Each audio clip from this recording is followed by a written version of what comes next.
The House will please come to order.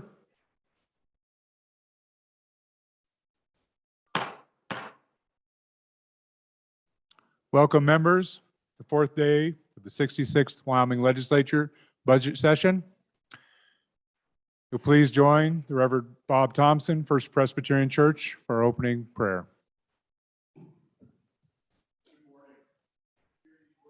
Gospel of Matthew. Blessed are the poor in spirit, for theirs is the kingdom of heaven. Blessed are those who hunger and thirst for righteousness, for they will be filled. Blessed are the peacemakers, for they will be called children of God. Faithful God, we praise you that you have brought us to this new day, brightening our lives with the dawn of promise and hope. We thank you, God, for the warmth and assurance of sunlight, for snow and rain that refreshes the earth, for the beauty of your creation, and for the serenity of night that brings rest. God, as we begin our work today, we realize we are approaching the end of the week. A lot of work has been done, and we have so much still to do.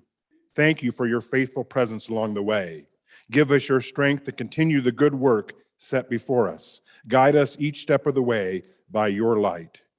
Gracious Lord, the gospel lesson today reminds us that we are blessed when we follow you as disciples. Through poverty of spirit, we experience your kingdom. Through hunger for righteousness, we know your grace. And by striving for peace, we live as children of God. Empower us through your Holy Spirit to clothe ourselves with compassion, kindness, humility, meekness, patience, and love. God, I lift up to you the work being done in this House of Representatives. You have called each person for a purpose and laid on their heart the desire to speak for their community and for Wyoming. As they make decisions, they face a daunting task to discern how bills placed before them will impact the state and the families in their communities. I pray that your Holy Spirit be with them and give them wisdom and foresight for the overtures placed before them. As they vote, may your Spirit guide them in what is best for the people, and may your will be made known. I pray for the people impacted by their decisions made today. We pray this work bring peace, prosperity, and wholeness to our communities. God, I pray for this governing body, for each representative. As they work today, give them grace to face the challenges, creativity to find solutions, and understanding for one another.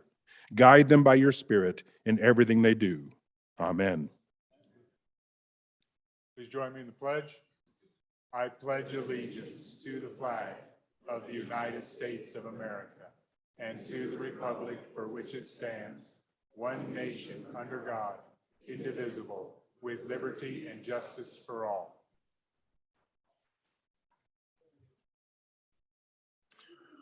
Thank you very much, Reverend. We appreciate you being here.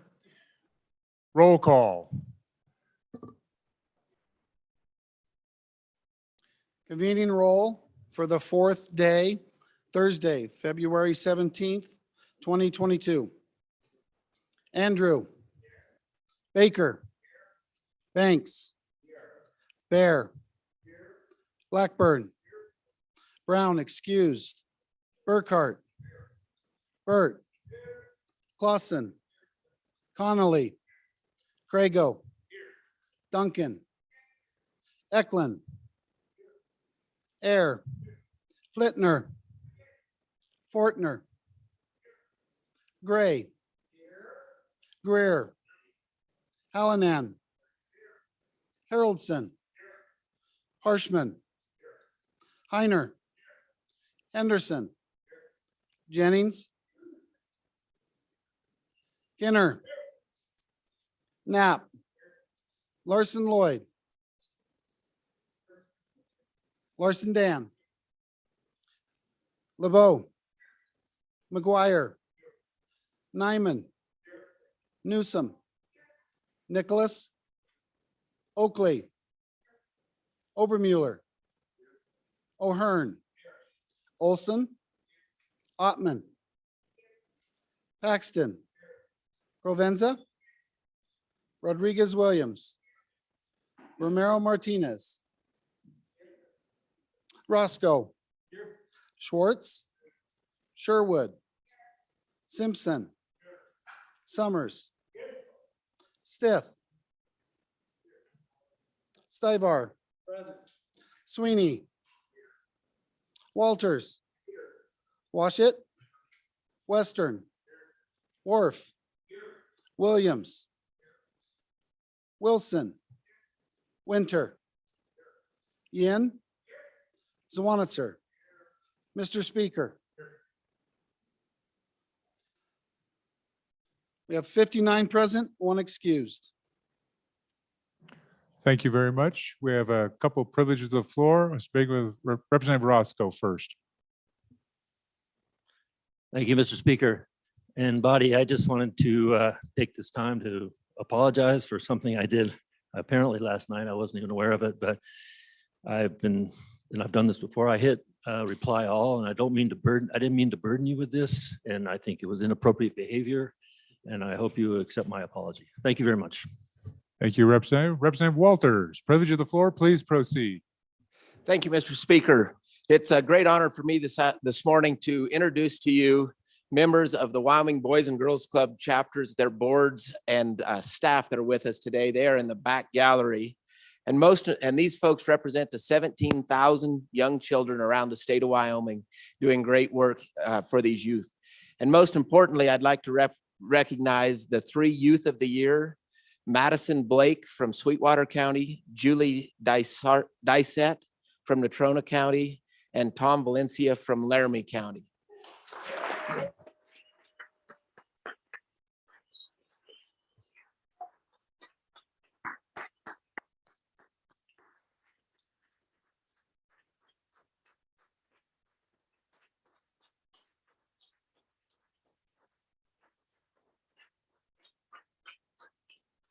And Mr. Speaker, I would note that Tom Valencia won the Boys and Girls Club Youth of the Year for the state of Wyoming.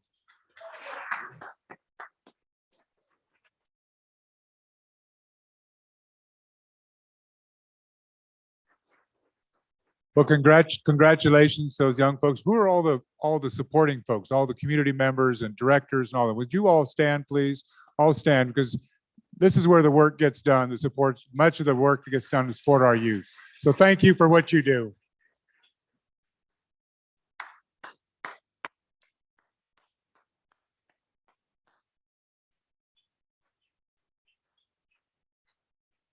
Thank you very much. I was just asked this morning on a media spot about, how do we keep youth in Wyoming and how do we strengthen them? Well, this is part of that right here. So thank you for the work that's being done in our communities, Boys and Girls Club, and congratulations to these young people for their accomplishments and representing Wyoming youth so well. Thank you. All right, Journal Committee report. Your Journal Committee reports that the Journal of February 16th, 2022 has been read and recommends that it be approved. Representative Provenza. Thank you very much. We have a doctor of the day, Dr. Paulus, but we don't know where he's from and we don't know where he is. But if he shows up, we'll find out, we'll know where he is and we'll find out where he's from and we'll welcome him then. So thank you very much. So members, I'll kind of line out the day for you. Make one brief announcement. As you see from our order schedule introductions, you've got a list that was published last night. I think there's 27 articles of legislation. I think when we get through with this list, and I would hope we can get through it today, this morning, that everybody except maybe but 3 of us, myself and 2 other members, haven't had a bill introduced, their first choice introduced. So as I told you, I'm going to try to give everybody their one bill or their first choice if they have multiple bills. And then I'm going to bring some higher priority bills, some chairman type bills and things up that I think are appropriate for tomorrow. There may be a couple committee bills come up still that we're waiting on timing and some preparation materials. One announcement to make, and this was completely on me, not the sponsor of the bill, is the 5th bill in the order is currently on the list is House Bill 74, and it should have been House Joint Resolution 3. I had them both up. Obviously, they're both very closely related. One of them being a constitutional amendment, one of them being the House bill. And because HJ comes after HB, it obviously got pushed way down the order. So that was my fault and I apologize. So instead of House Bill 74, that fifth bill will be House Joint Resolution 3. House Joint Resolution 3, Representative Nyman is the sponsor. That's the only change that I have in the order. There was another bill that was inadvertently missed off. Representative Newsom's bill actually got caught underneath another bill in the way the envelopes thing, just like it happens in my mail. It always happens with my bills. And I mean, the bills you pay. And so I apologize to Representative Newsom that her bill was supposed to be up in the order and just literally got caught in the paperwork. I wish I had a better excuse than that, but that's the truth. All right. Mr. Majority Floor Leader, do you have a? Well, all right, very good. So reading clerk, first bill for introduction is House Bill 15. House Bill 15, sponsored by Representative Summers. First reading of the bill. Political subdivision, club liquor license. Thank you very much. Representative Summers, you have 2 minutes. Mr. Speaker, I move House Bill 15 and ask for your favorable consideration. In 2021, the legislature passed Enrolled Act 17, originally House Bill 13. Prior to July 1st, 2021, 125201G allowed for political subdivisions operating a club license on a golf course to subcontract their operations of the golf course, including the sales and service of alcohol without transferring the liquor license. Effective July 1st, 2021, 125201G was repealed, and due to that, the legislative action, my county no longer has statutory authority to subcontract the sales and service of alcohol at the county's golf course. My county does not want to transfer its liquor license of its golf course because restaurant contractors come and go, nor do they want to get into the restaurant trade.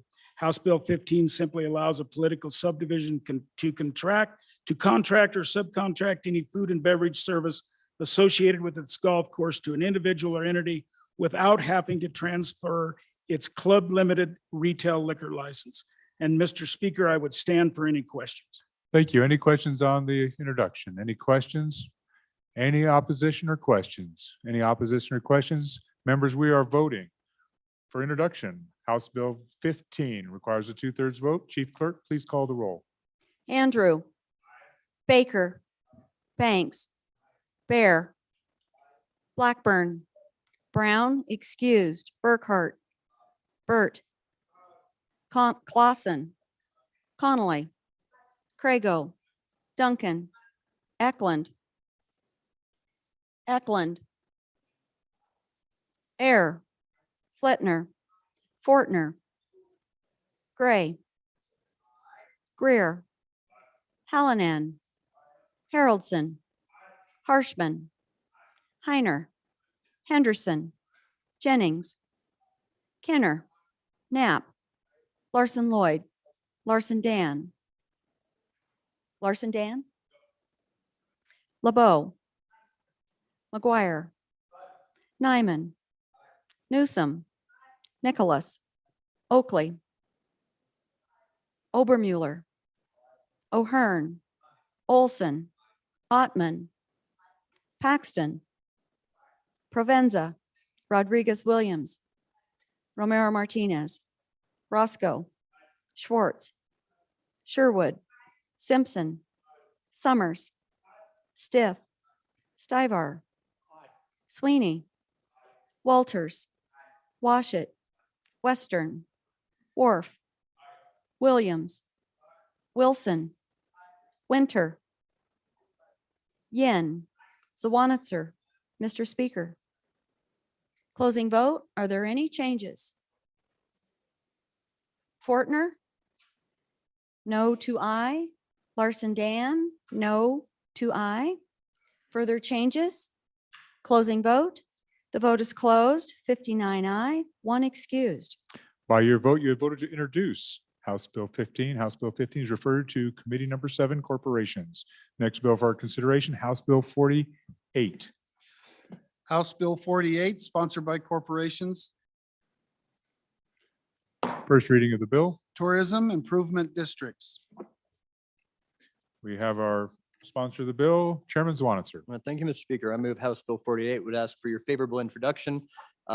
This concept is actually an old friend of the body. It didn't make it through the whole process last time, and so it came back as a committee bill that the Corporations Committee spent some significant time on the interim, improving and modifying to meet some of the questions that we dealt with last session. Again, this is an optional funding tool that local tourism businesses utilize for marketing and improvements.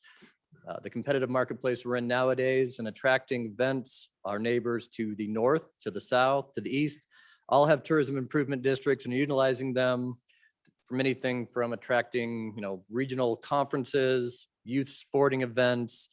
They're used for fishing hole improvement, for Western celebrations in other states, anything that a local community in conjunction with those local businesses and that local government believes prudent.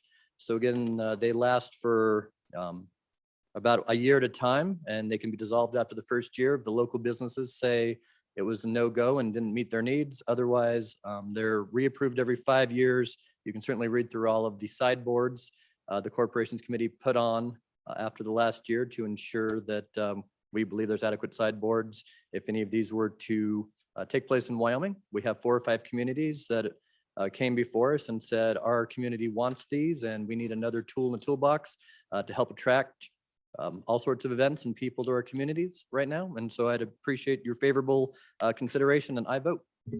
Thank you. Any opposition or questions? Opposition or questions? Opposition or questions? Seeing none. Members, we are voting on introduction, House Bill 48. 2/3 vote. Chief Clerk, please call the roll. Andrew, Baker, Banks, Bear, Blackburn, Brown excused, Burkhart, Burt, Clausen, Connolly, Crago, Duncan, Eklund, Air, Flitner, Fortner, Gray, Greer, Hallinan, Haroldson, Harshman, Heiner, Henderson, Jennings, Kinner, Knapp, Larson Lloyd, Larson Dan, LeBeau, McGuire, Nyman, Newsom, Nicholas, Oakley, Obermuller, O'Hearn, Olson, Ottman, Paxton, Provenza, Rodriguez Williams, Romero Martinez, Roscoe, Schwartz, Sherwood, Simpson, Summers, Stith, Stivar, Sweeney, Walters, Washit, Western, Wharf, Williams, Wilson, Winter, Yin, Zwanitzer. Mr. Speaker. Aye. Closing vote. Are there any changes? Burkhart, aye to no. Olson, no to aye.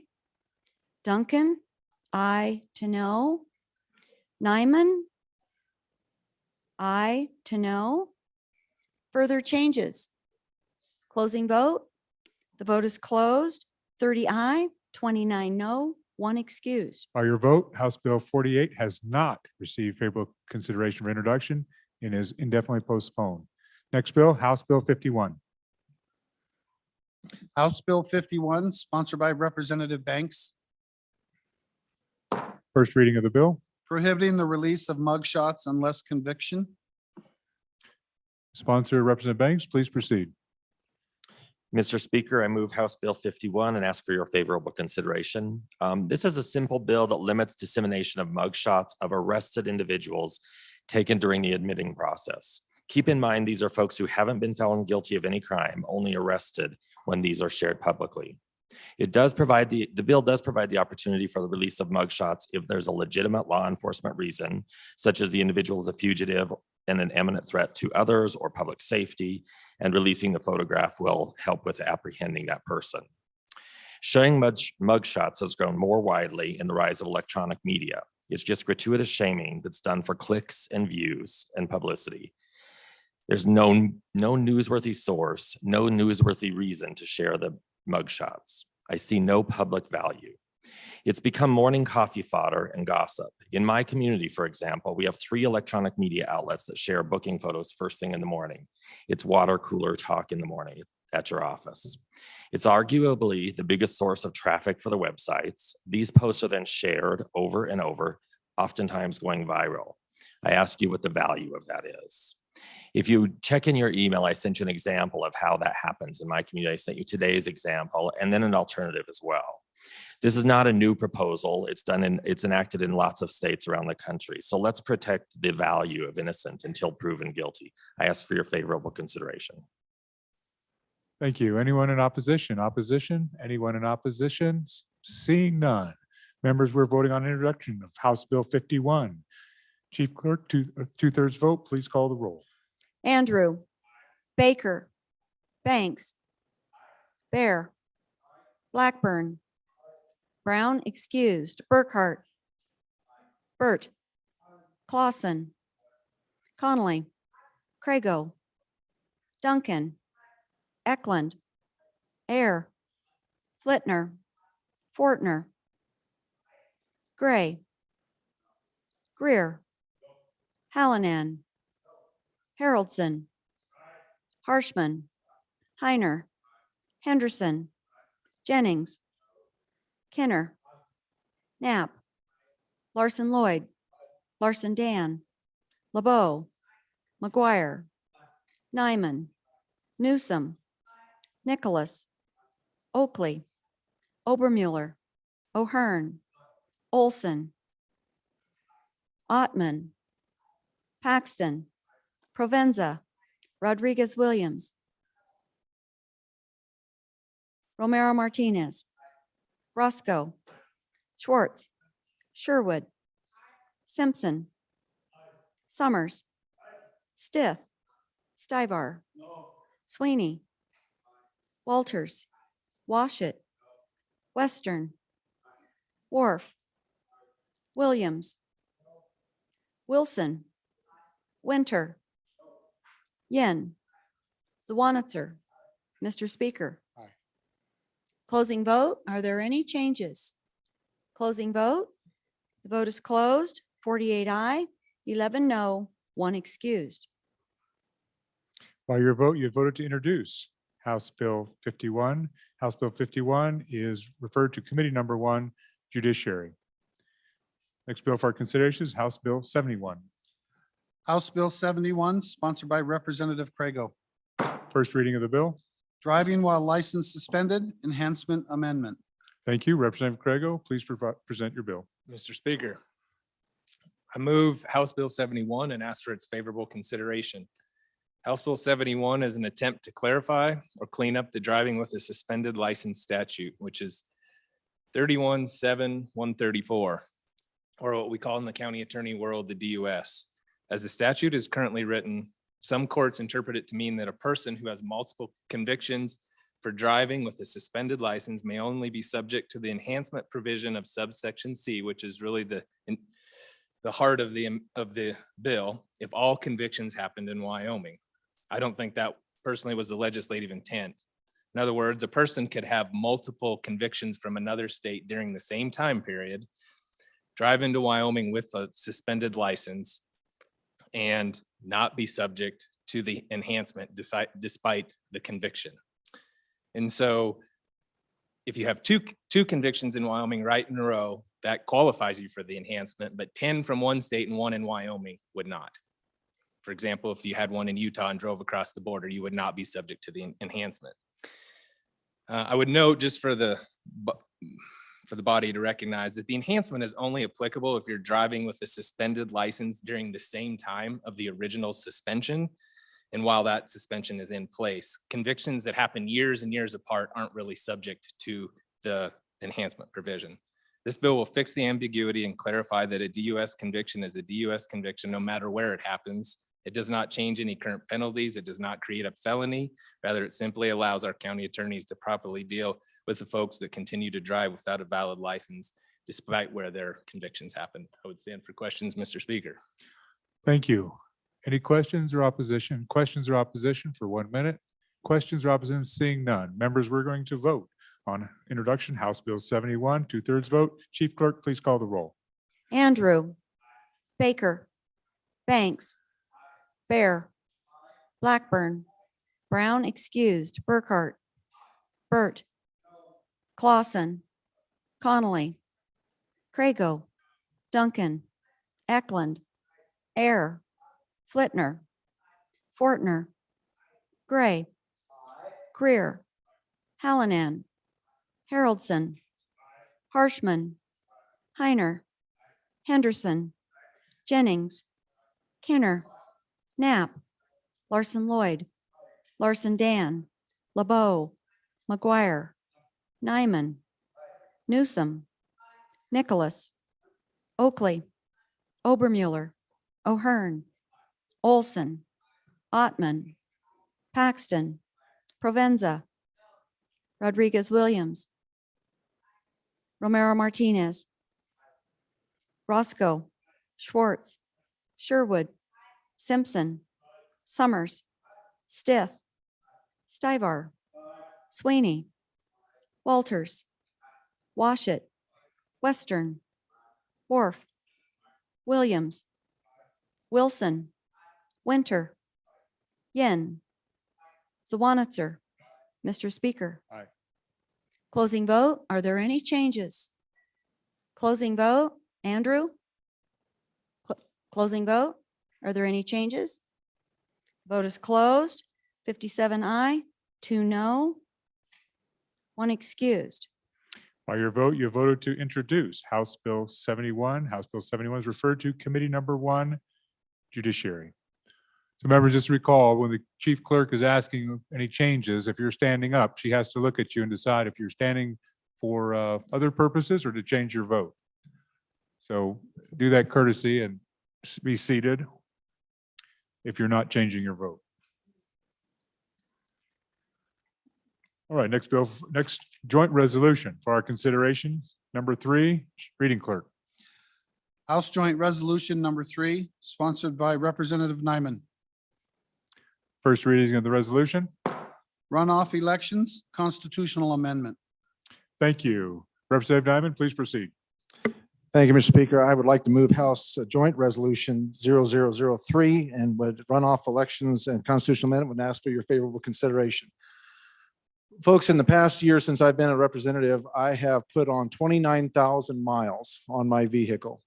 Maybe that's not as much as some of you other have, but it gives you an indication of how many miles I've traveled over this state through my district and other places in this state, trying to get feedback from the folks and see what they're really interested in and what their heart is on election rules and laws and how we can do a better job of improving our representation. What I have learned is that folks in the country are very, very interested in being able to select a candidate that would represent them, that would have more than just a plurality of the vote. They would like to see a person that would represent them with at least a majority plus 1 vote to go on. And all of us realizing, and this is not new news, folks, you've seen this has been going on, and I've been dealing with this through the course of the year, through the interim and everything. So I'm sure I'm not telling you anything you probably haven't heard or know, but it's good to remind all of us, I think, that quite frankly, Wyoming is a supermajority Republican state. And when we have our primaries, the person that generally wins that primary is the person that will go on to represent that party in the general, and by and large, they will have a dominance in that election. It's just the reality of where we're at as a state. And so what we're seeing is many times people leave the primaries, if they're a fairly large field, with far less than half of the vote. And so this constitutional amendment is tied to the runoff bill and would be required to allow for the time necessary to allow for a runoff election if needed. And that's what we're doing here, is we're trying to move the dates so that we can allow for the census data to be gotten back in. This is only necessary whenever we have an election, a census year or a redistricting year. Otherwise, Wyoming would not need a runoff bill. But what we've got to do is, because of the time certain set in our Constitution, we have to be able to move that date to allow for a potential runoff if necessary. This constitutional amendment would be sent to the people of Wyoming and allow them to make that choice. This is tied exclusively to the runoff and would keep anything that happened in this would control the runoff. So if this did not pass, folks. Thank you very much. Thank you very much. 2 minutes is up. Anyone for 1 minute, 1 minute questions or rebuttal? Representative Roscoe, you have 1 minute. Anybody else that wants to speak, be up at the mic. If Representative Yelsper doesn't use his moment, please proceed. Thank you, Mr. Chairman. Just a quick question that I've studied this bill this summer and was wondering about the timeline that would affect people in office or running for office from the initial election. If there was a runoff election, where would that put us in the political schedule, the election schedule? It seems to me like it might put us in session. Thank you very much. Representative Henderson, did you have something? 30 seconds. Thank you, Mr. Speaker. I don't know how we got to be here as a state for 150 years, but I asked the question, what is broken that we're trying to fix? I don't see a problem here. Thank you, Representative Stith. Mr. Speaker, just a question. Would this mean we'd have to have a special session in the fall of 2031? Thank you. 11 seconds left. 11 seconds, Representative Sweeney. Thank you, Mr. Speaker. This isn't needed. This is trying to fix a problem that does not exist in our state. Thank you. Thank you, Representative. So 30 seconds, Representative Nyman. Anyone else want to respond? Representative Nyman, 30 seconds. Thank you, Mr. Speaker. To answer a couple of questions, this would move the primary to May. That would allow us to be able to have that amount of time. So to answer the representative's question, it would have to be pushed in March. As far as the need or necessary not need of having it, if you would have a candidate that would leave the primary and 30% of the vote, that would tell us that 70% of the folks of that party did not support that candidate. I think we owe those folks an opportunity to be able to decide if they want to be able to have a runoff, take the top 2 people, and then make that decision and send somebody with far more than a plurality, but a majority of the vote on through the Thank you primary very to general. much. Thank you for your consideration. Thank you very much. All right, members, we're voting on introduction of House Joint Resolution 3. House Joint Resolution 3. Requires a 2/3 vote. Chief Clerk, please call the roll. Andrew, Baker, Banks, Bear, Blackburn, Brown excused, Burkhart, Burt, Clausen, Connolly, Crago, Duncan, Eklund, Air, Flitner, Fortner, Gray, Greer, Hallinan, Haroldson, Harshman, Heiner, Henderson, Jennings, Kenner, Knapp, Larson Lloyd, Larson Dan, LeBeau, McGuire, Nyman, Newsom, Nicholas, Oakley, Obermuller, O'Hearn, Olson, Ottman, Paxton, Provenza, Rodriguez Williams, Romero Martinez, Roscoe, no, Schwartz, Sherwood, Simpson, Summers, Stith, Stivar, Sweeney, Walters, Washit, Western, Wharf, Williams, Wilson, Winter, Yin, Zawanitzer. Mr. Speaker, Greer. Closing vote. Are there any changes? Closing vote. The vote is closed. 29 aye, 30 no, 1 excused. Members, by your vote, you have voted not to introduce House Joint Resolution 3, and thus it is indefinitely postponed. Next bill, House Bill 76. House Bill 76, sponsored by Representative Duncan. First reading of the bill. Single office real estate brokers, licensing requirements. Thank you very much. Introductory vote, introductory discussion, motion. Representative Duncan, please proceed. Mr. Speaker, I move House Bill 76 and ask for your favorable consideration. In 2017, this legislature made amendments to the Wyoming real estate licensing statute to allow a broker to own and operate up to 3 different offices. Each office would need to have a separate license. A new executive director for the Real Estate Commission was hired in 2020, and not having the background information on the 2017 changes it was decided that the change also meant a single office operated under a sole proprietorship was required to also obtain a second license. This was never the intent of the legislation in 2017. And in January, a notice was sent to all sole proprietors offices, giving them until March 15th to obtain the second license for a fee of $300.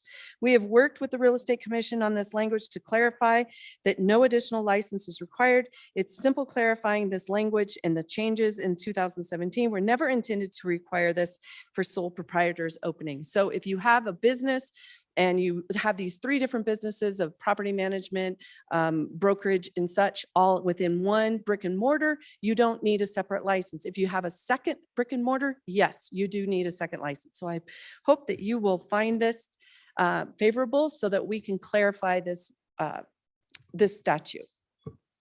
Thank you. Any members with questions or opposition? Questions or opposition? Questions or opposition? Seeing none. Members, we're voting on introduction. House Bill 76, 2/3 vote. Chief Clerk, please call the roll.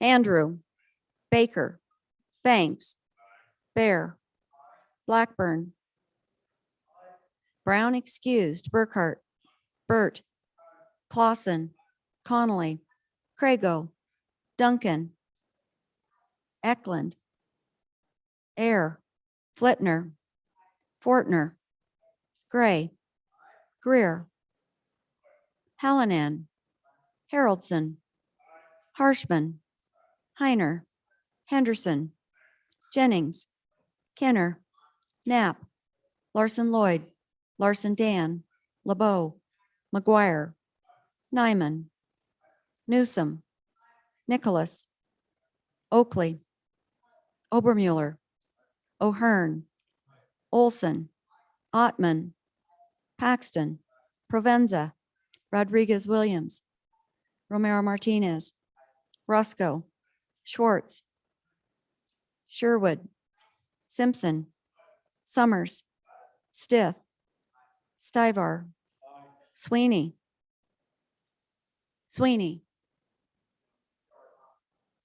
Walters, Washit, Western, Wharf, Williams, Wilson, Winter, Yin, Zwanitzer. Mr. Speaker. Closing vote. Are there any changes? Closing vote. The vote is closed. 58 aye, 1 no, 1 excused. By your vote, you had voted to introduce House Bill 76. House Bill 76 referred to Committee Number 7, Corporations. Next bill, House Bill 84. Reading clerk. House Bill 84, sponsored by Representative McGuire. First reading of the bill. Athletics Challenge Matching Program Amendment. Thank you. Representative McGuire, please proceed. Thank you, Mr. Speaker. I move House Bill 84 and ask for your favorable consideration. Members of the body, several of our jobs that we have, one is setting policy and the second is oversight. And going back to the days when I was a Mustang, and it seems like it was a long time ago, we had a very robust athletic program. And in my senior year, I looked around and nobody from my class was going to the university to participate in athletics. And then when I ended up down at the university, the same thing, looking around, there were a handful of kids from around the state.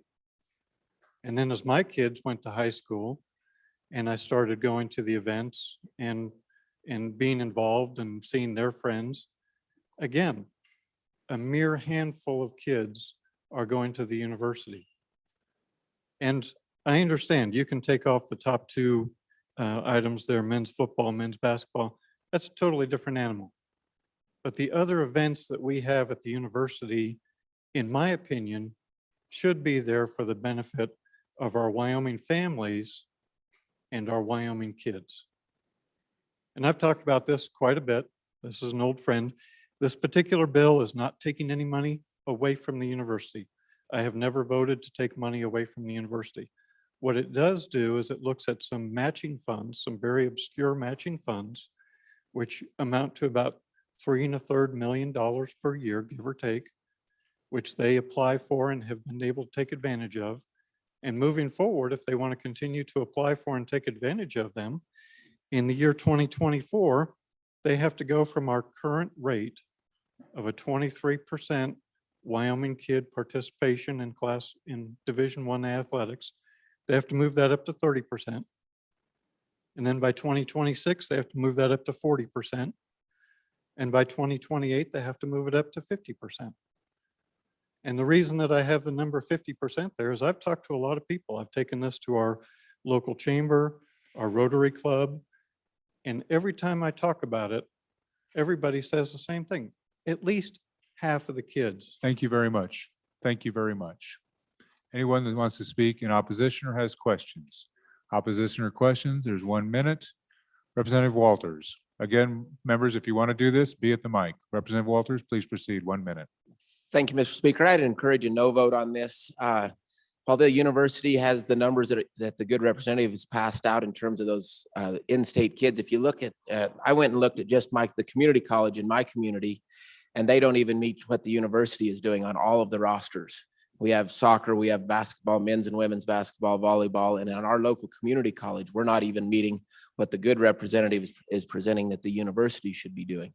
So I would encourage, and the community colleges would be even more closely related to our high school programs and where we would really see the injection of our young people. And yet our local community colleges aren't even doing that. Why? Competitiveness. Everybody wants to be competitive. These kids, they have to decide they want to go to our university or go to our community colleges. They may not want to. They may go elsewhere. B, that everybody wants to be competitive at every level, and that's what these coaches and these institutions are looking for, is competitive programs. So they Thank you pick very the much. best and brightest. Thank you very much, Representative. 30 seconds, Representative McGuire. Thank you, Mr. Speaker. So our local community colleges do not get direct dollars from the state of Wyoming for athletic programs. The university does. That's a big difference. And I'd invite you to go out and talk to your constituents and ask them how they feel about it. Do they want their kids competing, or do they want us to bring in other kids to take advantage of these programs? And how valuable is it to be able to participate in collegiate athletics while you're growing Thank you up? very much. Thank you. Thank you very much. Members, we're voting on introduction.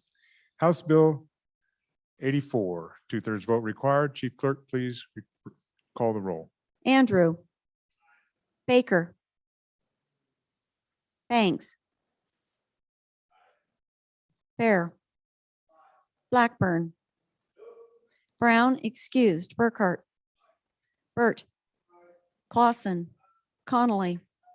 Crago. Duncan. Eklund. Eklund. Air. Flitner. Fortner.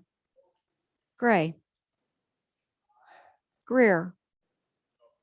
Hallinan. Haroldson. Harshman.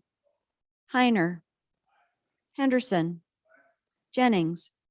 Kenner. Knapp. Larson Lloyd. Larson Dan. LeBeau. McGuire. Nyman. Newsom. Nicholas. Oakley. Obermuller. O'Hearn. Olson. Ottman. Paxton. Provenza. Rodriguez Williams. Romero Martinez. Roscoe. Schwartz. Sherwood. Simpson.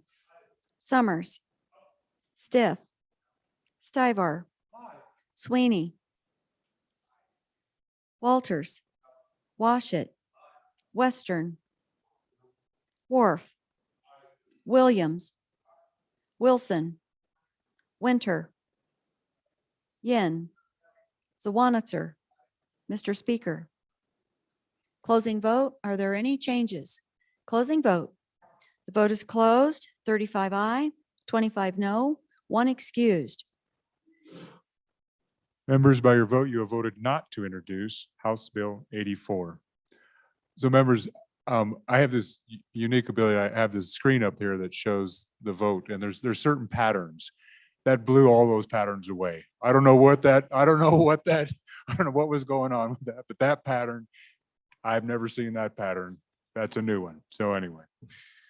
The next bill for our consideration is House Bill 85. Reading clerk. House Bill 85, sponsored by Representative Oakley. First reading of the bill. Child endangering controlled substance use while pregnant. Thank you very much. Representative Oakley, please introduce and present your bill.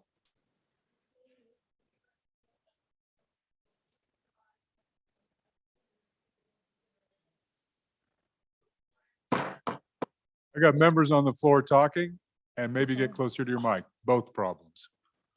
It's on now. Thank you. We'll start your Okay. time again, please. Please proceed. Thank you.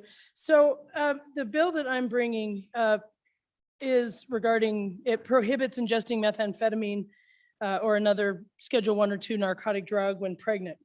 Many people believe that this is already prohibited conduct, but what has happened is we brought felony child endangering on this conduct. Excuse me. And the judge dismissed, finding that when the methamphetamine was ingested, it wasn't a child because it was a fetus or in utero. So I thought, well, let's just directly prohibit the conduct that we're trying to prohibit. You can't ingest methamphetamine or these drugs when pregnant. So I have to say, I kind of thought it would be a no-brainer, but when you bring a bill, of course, somebody tells you what's wrong with it. So I'll tell you that what I've heard is that it's not fair. We need to have more care and support, not incarceration for women. But the reality is we need this statute to have it as prohibited conduct. So we can't effectively do either of those. So I think it's incumbent to understand the criminal justice system and how it really works in order to understand that. Almost certainly what we would be looking at, of course, is probation and treatment for this woman. But without it, we don't have either. We don't have the carrot we don't have the stick. In the case that I told you about, the woman, off she went on her own, and then a year later was charged with 3 felony counts of delivery of methamphetamine, and we didn't have anything to monitor her behavior.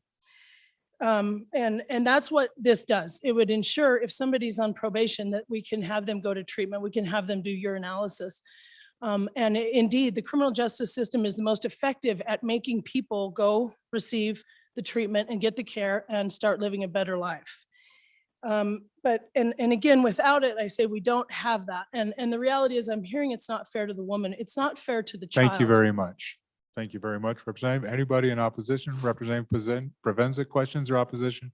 Provenza, and then Sweeney, if there's time remaining. 1 minute, begin. Thank you, Mr. Speaker. I'd urge a no vote on this bill. This bill endangers babies and mothers by deterring these mothers from giving birth in hospitals, which these babies might desperately need.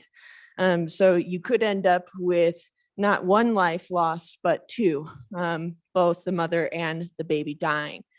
And instead of being rehabilitated, what we're doing is, and allowing maybe these mothers and helping them reform, is we are then just taking their children, probably putting them in foster care, putting a burden on our justice system and setting them up for failure. So I would urge a no vote. Thank you. 12 seconds, Representative, counting. I appreciate the bringer of the bill, but the fact remains, we haven't set up the Lust facility and been able to staff it if it goes that far. Thank you very So much. I'd urge- Thank you very much. 30 seconds, Representative Oakley, any responses?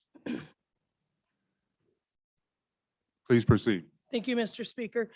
I guess just again, when I hear it's a burden on the criminal justice system, I mean, if we're not here to protect children and demand that people don't ingest these dangerous drugs when they're pregnant, I don't know, what it's there for.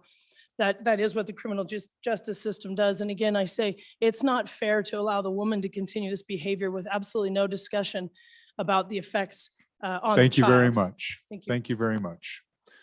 Members, we're voting on introduction, House Bill 85, 2/3 vote. Chief Clerk, please call the roll. Andrew, Baker, Banks, Bear, Blackburn, Brown excused, Burkhart, Burt, Clausen, Connolly, Crago, Duncan, Eklund, Air, Flitner, Fortner, Gray, Greer, Hallinan, Haroldson, Harshman, Heiner, Henderson, Jennings, Kenner, Knapp, Larson Lloyd, Larson Dan, LeBeau, McGuire, Nyman, Newsom, Nicholas, Oakley, Obermuller, O'Hearn, Olson, Ottman, Paxton, Provenza, Rodriguez Williams, Romero Martinez, Roscoe, Schwartz, Sherwood, Simpson, Summers, Stith, Stibar, Sweeney, Walters, Washit, Western, Wharf, Williams, Wilson, Winter, Yin, Zawanitzer. Mr. Speaker. No. LeBeau, will you confirm your vote? Thank you. Closing vote. Are there any changes? Closing vote. The vote is closed. 46 aye, 13 no, 1 excused. Members, by your vote, you voted to introduce House Bill 85. House Bill 85 is referred to Committee Number 1, Judiciary. Members, we do have our Doctor of the Day in the House, and I'd like to welcome Dr. John Paulus. Please welcome him to the House. He's in the back corner there.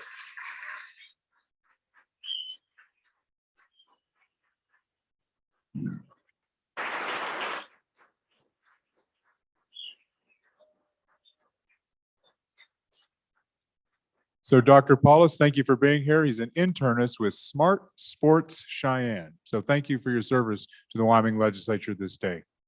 I hope we don't need your service, to be quite honest, but thank you for being available. Next bill for our consideration, House Bill 88. House Bill 88, sponsored by Representative Harshman. First reading of the bill. Name change, notice publication of minors amendment. Sponsor the bill, Chairman Harshman, please proceed. Thank you, Mr. Speaker. I move House Bill 88 for introduction. Ask for your favorable consideration. Members, this is a bill, really a constituent brought this to me last July.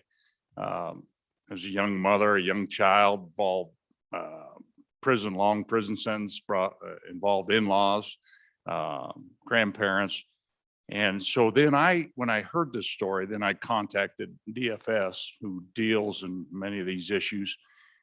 And worked with their legal staff and trying to figure this out. And as you go through this Title I through this Section 25, it's all about the publication of the name.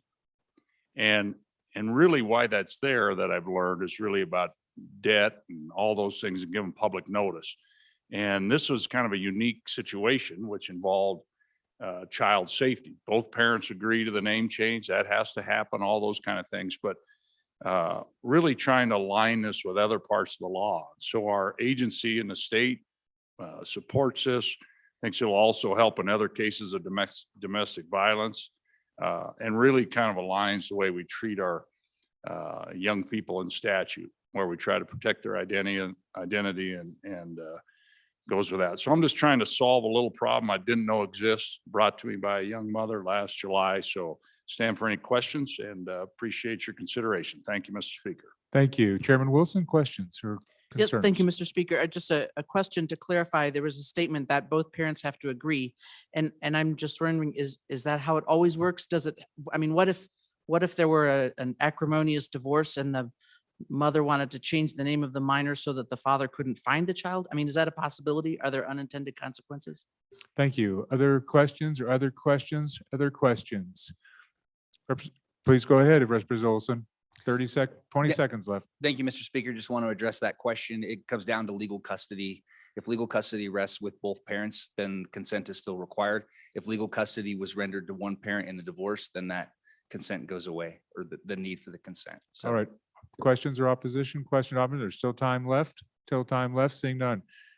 Mr. Chairman Harshman, 30 seconds. Yeah, thank you, Mr. Speaker. Really, not much more to add. And this situation wasn't about one parent custody, and both parents agreed to this. It was others in the family that were involved, and so it's kind of a strange deal. So I think, given this opportunity, this will be I think help others in the future. So appreciate your consideration. Thank you, Mr. Speaker. Thank you very much. Members, we're voting on introduction, House Bill 88. 2/3 vote. Chief Clerk, please call the roll. Andrew, Baker, Banks, Bear, Blackburn, Brown excused, Burkhart, Burt, Clausen, Connolly, Crago, Duncan, Eklund, Air, Flitner, Fortner, Gray, Greer. No?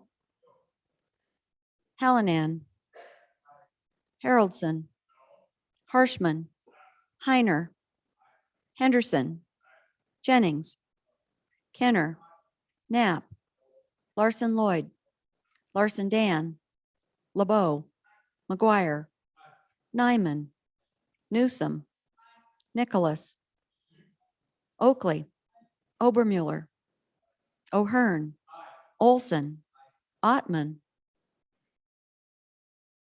Paxton, Provenza, Rodriguez Williams, Romero Martinez, Roscoe, Schwartz, Sherwood, Simpson, Summers, Stith, Stivar, Sweeney, Walters, Washit, Western, Wharf, Williams, Wilson, Winter, Yin, Zawanitzer. Mr. Speaker. Aye. Closing vote. Are there any changes? Fortner, aye to no. Further changes? Closing vote. The vote is closed. 43 aye, 16 no, 1 excused. By your vote, you have voted to introduce House Bill 88. House Bill 88 is referred to Committee Number 1, Judiciary. Next bill for consideration, House Bill 92.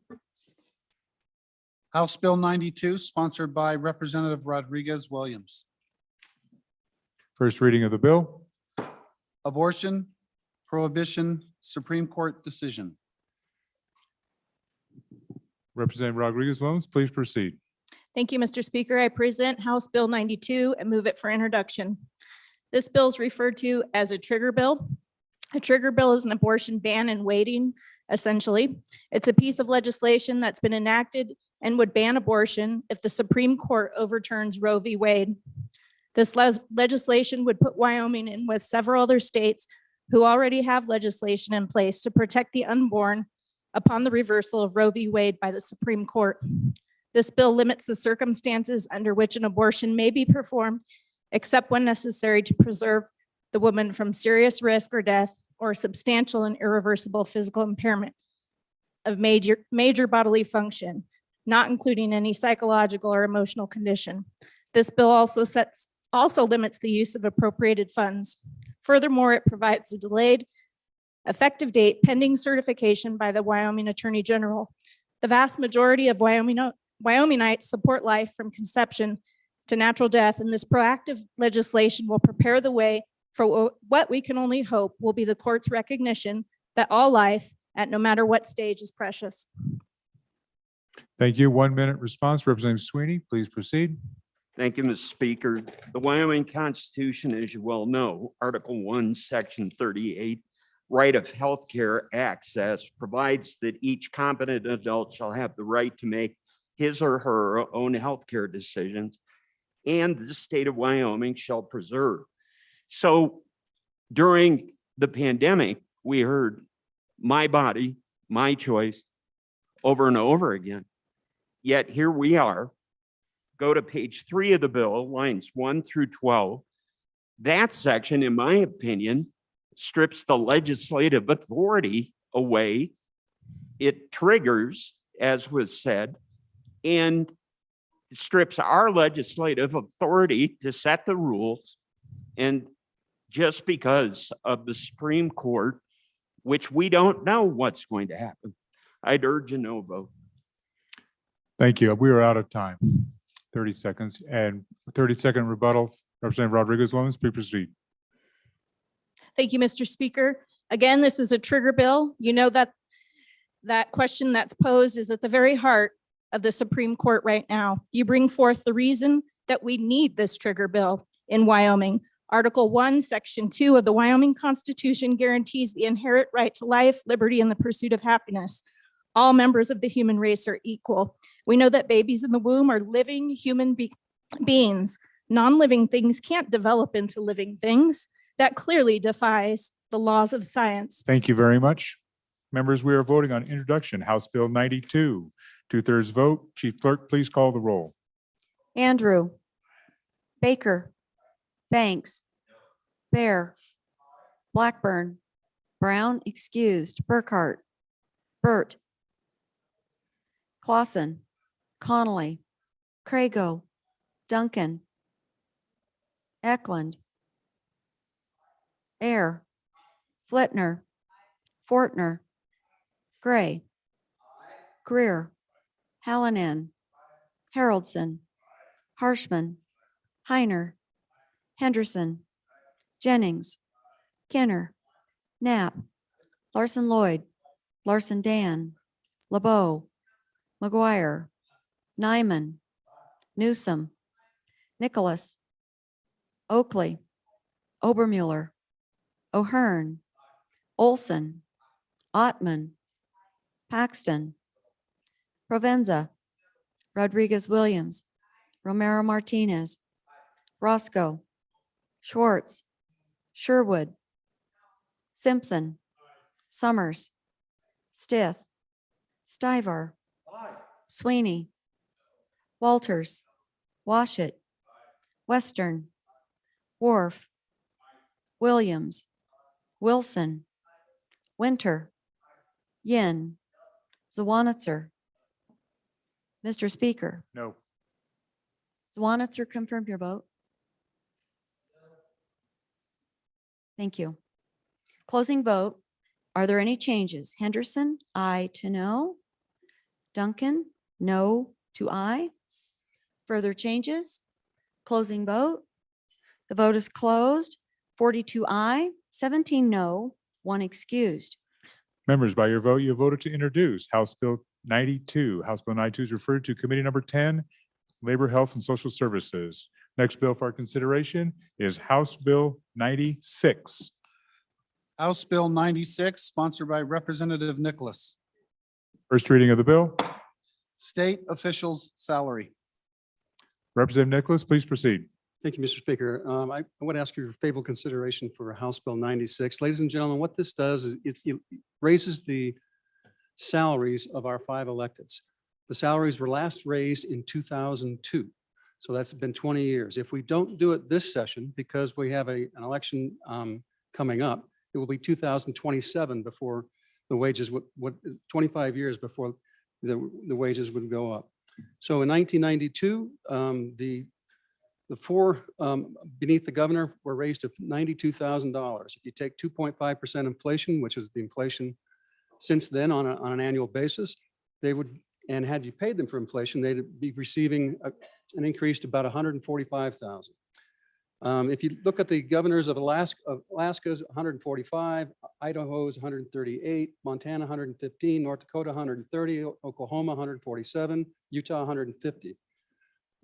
Ladies and gentlemen, these folks have to basically pack up and move to Cheyenne. They're the board of directors for the state of Wyoming. They have to travel all over the state and they're public figures. I would submit to you that we owe them a fair wage. There are hundreds and hundreds of state employees who make more money than our electeds. The justices of the Supreme Court, 175,000. Their staff is 145,000. District court judges make 160,000. Circuit courts make 135,000. We just passed a bill earlier this week to let county attorneys go up to 165,000. How much is the proper amount? The bill has it 125,000 and 140,000. I'm not stuck on that number. I'd like to debate the number and determine what a proper amount is. But I would respectfully submit that it's time that we raise this, because otherwise it's going to be 25 years before we do anything for our 5 electeds. Thank you. Thank you. Any questions or opposition? Questions or opposition? Questions, opposition? Seeing none. Members, we're voting on introduction. House Bill 96.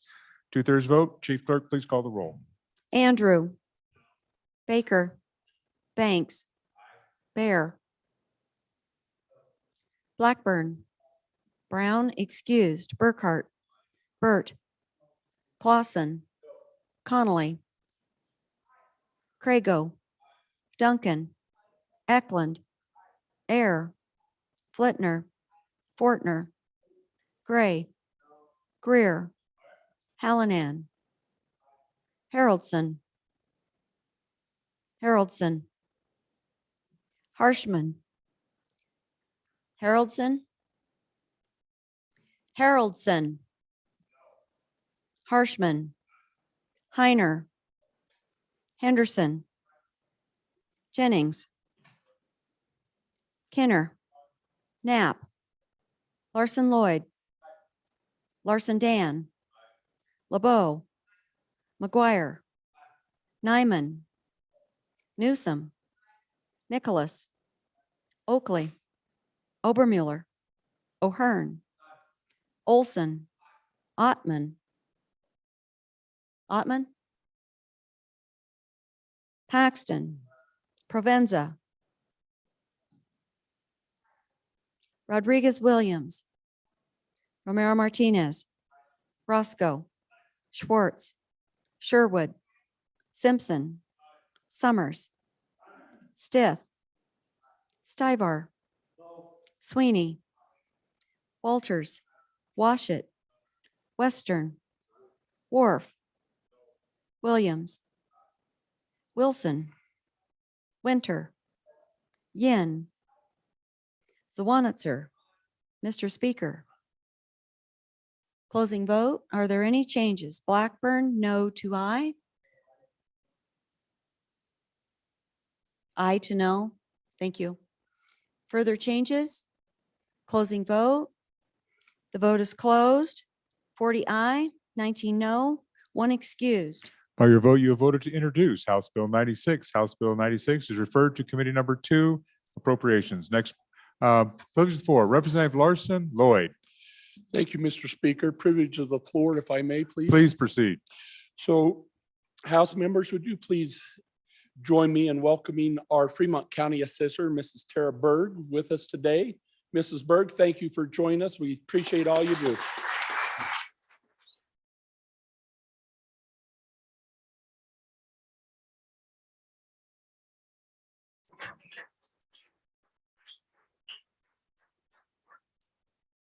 Thank you. Maybe we needed a little bit of a stretch there. Appreciate that. Any other privileges? Seeing none, we'll continue. Next bill for our considered, House Bill 97. Reading clerk. House Bill 97, sponsored by Representative Gray. First reading of the bill. Ban on teaching and training critical race theory. Representative Gray, please move your bill for introduction. Thank you, Mr. Speaker. I move House Bill 97 for introduction and ask for favorable consideration. HB 97, ban on critical race theory, addresses an issue that has grown in our country recently, and that's the presence of critical race theory in classrooms. This bill bans the instruction of critical race theory in K through 12. And I thought I would use a definition of critical race theory here. Critical race theory views all of society through a racialized prism of identity groups, with minorities being the oppressed and Caucasian people serving as the oppressor. And they use the name of the founder of socialism, separated society into the capitalist bourgeoisie and the oppressed proletariat. Adherents of critical race theory have substituted race for his class and economic distinctions. What we do in this bill is define critical race theory, and that's very important. This bill doesn't just use the term and say that anything labeled critical race theory is banned. It defines it on pages 2 through 4. Then subsection C on page 4 lists out what this definition does not preclude, which is teaching of a history of an ethnic group, discussion of otherwise controversial aspects of history, instruction of the historical oppression of a particular group of people, primary source documents. And subsection E allows a school district to ask the Attorney General about whether something violates the statute. Page 6 talks about the right of action, and then the rest of the bill bans critical race theory and trainings, which has also been a problem. The state superintendent of public instruction supports the bill, and 14 states have passed these bans. I think we got the definition here pretty close. Obviously, we can have debate on it. I think it's important we get that right. Ask for favorable consideration on this important bill. Thank you. Any questions or opposition? Question, opposition? 1 minute, please proceed. Representative Schwartz. Thank you, Mr. Speaker. So on page 2, line 5 of this bill, and page 9, line 19, states the teaching of history must be neutral and without judgment. But how can that be possible? If I were a Native American, I doubt I could accept a neutral, judgment-free approach about the relocation and decimation of the indigenous population. If I were a Black American, I doubt I could accept a neutral, judgment-free approach about the enslavement of millions of Americans. But I am Jewish, and I cannot accept a neutral, judgment-free approach on the murder of 6 million Jews in World War II. Going to page 8, lines 19 and 20, it says, no one should feel discomfort or distress. But in learning about the Holocaust, I have suffered a lifetime of discomfort and distress. And it's essential that as students learn about this dark time in our history, they too feel discomfort and distress. I'm not urging a no vote on Thank House you very Bill much. 97. Thank you very much, Representative. 30 seconds, Representative Gray, please proceed. Thank you, Mr. Speaker. And I think that accusation is not what the bill says, and it's disappointing that it would be made on this floor.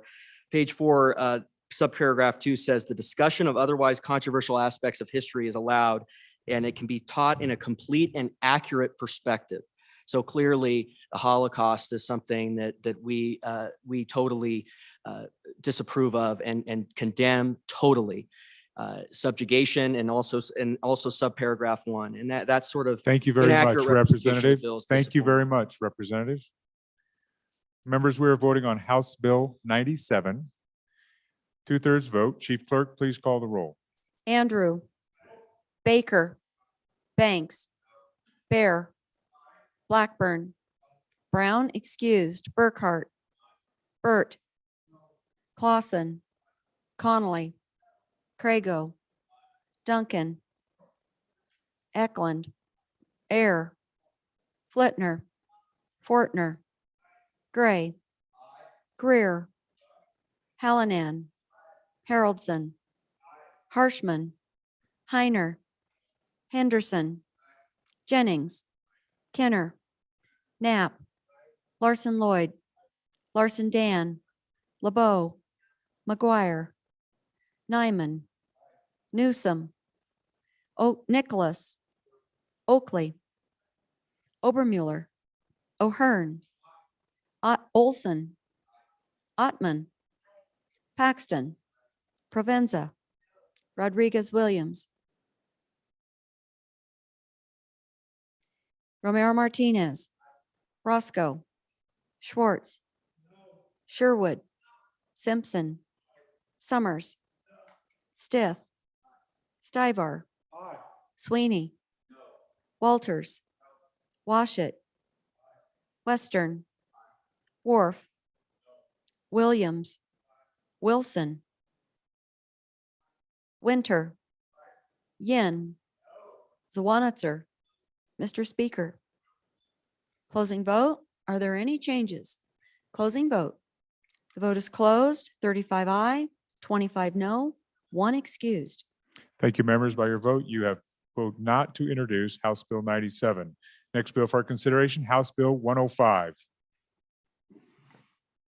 House Bill 105, sponsored by Representative Hallinan. First reading of the bill. Severance tax reduction, Cole. Representative Hallinan, please proceed. Thank you, Mr. Speaker. I move House Bill number 105 and request your approval of that motion. All of us know that coal pays severance tax, but we may not be aware that it also pays ad valorem tax on production and property, sales tax and use tax, state rents and royalties, and federal mineral royalties. We also know that coal has been a mainstay of our economy for at least the last 4 decades. Also, we are aware that the coal industry has been in trouble for the last 3 or 4 years, and it is likely to continue to be so for the foreseeable future. What can we do as state government to aid them in this crisis? The main thing I can see is to reduce their tax burden. Perhaps it is all we can do. What we also may not be aware of is that coal has been assessed a 7% severance tax, while oil and gas, their main competitors, pay 6%, and wind pays $1 a kilowatt or a megawatt hour. That is, in my view, an unfair burden that has damaged their competitive position. An example of how great the burden has been is that coal has paid $250 million more in severance tax in the last 10 years due to this 1% increase over the 6% that coal and gas pay. Coal has been the goose that laid the golden egg. This 0.5% reduction would cost the state only about 10 million, or about 4% of that excess paid over the Thank you, last Representative. Thank you, Representative. Any questions? Any questions or feedback? Questions or response? None? Please continue, Representative Hallinan. With a severance tax reduction passed, it will provide breathing room and cash flow that will allow for better long-term planning and investment in the state. There has never been a better time for the state to allow for companies to save more money and help stabilize cash flow and limit exposure to the increasingly difficult capital market for coal. And I might mention the federal agenda against coal by the federal government. Thank you very much, Thank you, Representative. Mr. Chairman. Members, we're voting on House Bill 105, 2/3 vote. Chief Clerk, please call the roll. Andrew, Baker, Banks, Bear, Blackburn, Brown excused, Burkhart, Burt, Clausen, Connolly, Crago, Duncan, Eklund, Air, Flitner, Fortner, Gray, Greer, Hallinan, Haroldson, Harshman, Heiner, Henderson, Jennings, Kenner, Knapp, Larson Lloyd, Larson Dan, LeBeau, McGuire, excused, Nyman, Newsom, Nicholas, Oakley, Obermuller, O'Hearn, Olson, Ottman,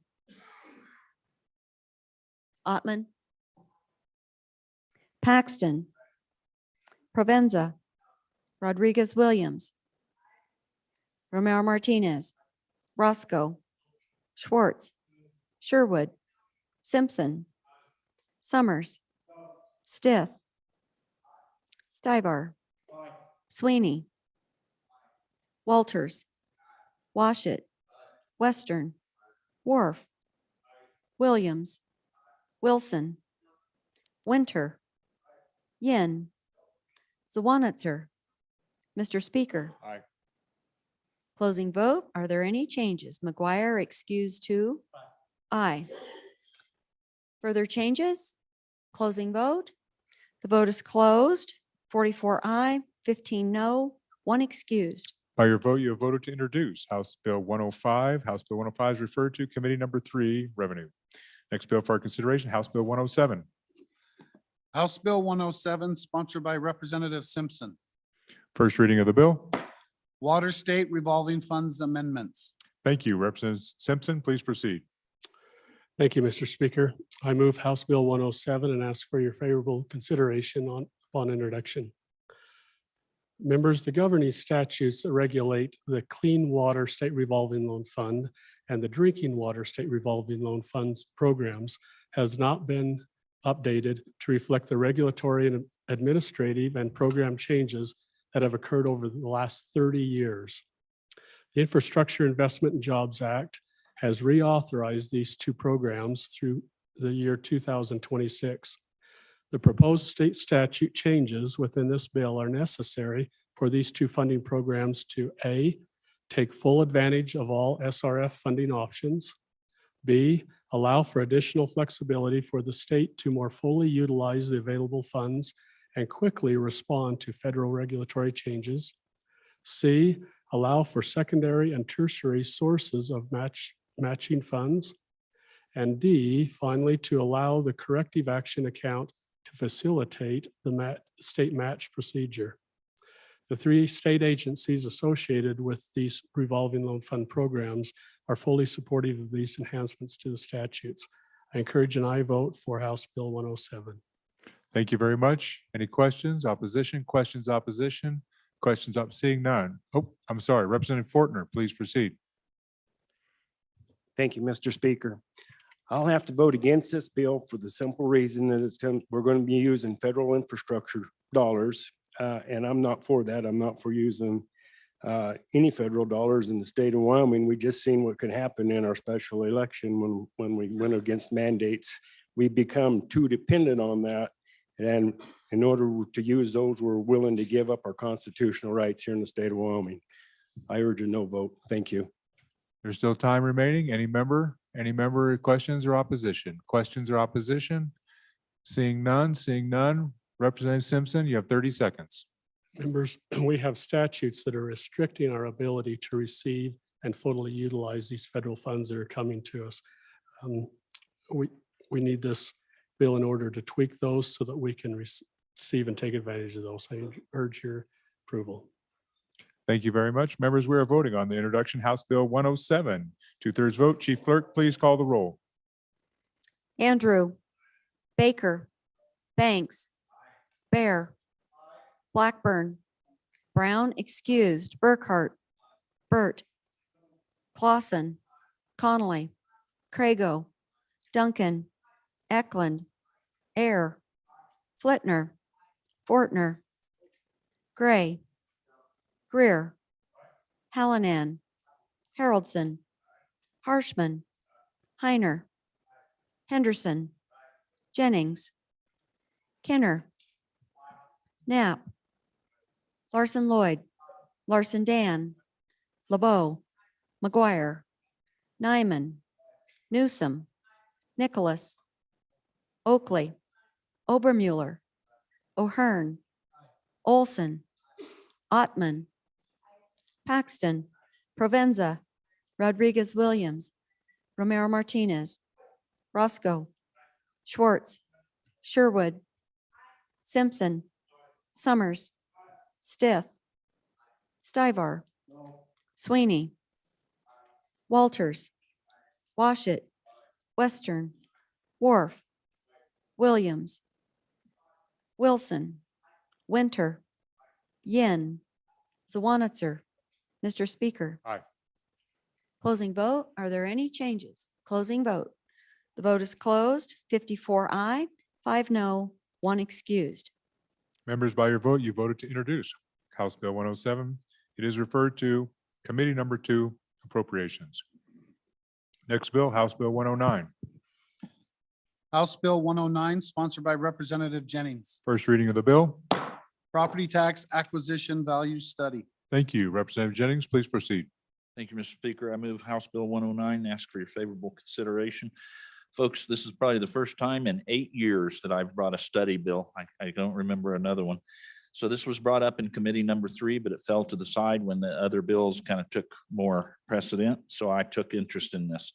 I want to point out a couple of things. There was recently gotten a lot of interest in our current system in the county in the middle of the state with lots and lots of protests. And as I looked at that, there are several questions in the system that we currently use about uniformity. We're basically being taxed on an unrealized capital gains. You have not sold your property, or you might be taxed out of your home because of some wealthy person moving into your neighborhood. I would stress that this is a study. The entire purpose of this is to find out what we don't know. And so with that, I ask for your favorable consideration. Thank you. Anyone questions or opposition? Chairman Harshman, please proceed. Thank you, Mr. Speaker. Just really, I think we could probably make this an interim topic, Mr. Speaker, if we wanted to, but I really, and we talked a little bit about this in committee, Revenue Committee, and I think I kind of, as I learn more about this, I mean, this is kind of Proposition 13 from the state on the West Coast, late 70s thing. And I think got to be really careful of the unintended consequences. I realize this, investment gain, but I think there's some other issues about people trying to sell and downsize. And I mean, there's just more to this. And I think we got to be really cautious. I think it sounds like a great idea, but I think that's something your Revenue Committee, I think, can dig into. So thank you, Mr. Speaker. Thank you. Any remaining questions or comments? Questions or comments? Seeing none, please proceed. Representative Jennings. I'd like to thank the chairman for bringing that up because that is precisely what this study bill is all about. We don't know what we don't know, and we need to know. This is something that affects our citizens in Wyoming. I ask you to support the study. Thank you. So members, we're voting on introduction, House Bill 109, 2/3 vote. Chief Clerk, please call the roll.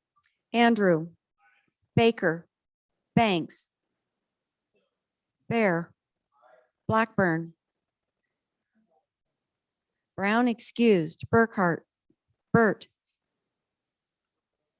Clausen, Connolly, Crago, Duncan, Eklund, Air, Flitner, Fortner, Gray, Greer, Hallinan, Haroldson, Harshman, Heiner, Henderson, Jennings, Kenner, Knapp, Larson Lloyd, Larson Dan, LeBeau, McGuire, Nyman, Newsom, Nicholas, Oakley, Obermuller, O'Hearn, Olson, Ottman, Paxton, Provenza, Rodriguez Williams, Romero Martinez, Roscoe, Schwartz, Sherwood, Simpson, Summers, Stith, Stivar, Sweeney, Walters, Washit, Western, Wharf, Williams, Wilson, Winter, Yin, Zawanitzer. Mr. Speaker. Closing vote. Are there any changes? Closing vote. The vote is closed. 42 aye, 17 no, 1 excused. Members, by your vote, you have voted to introduce House Bill 109. House Bill 109 is referred to Committee Number 3. Committee Number 3, Revenue.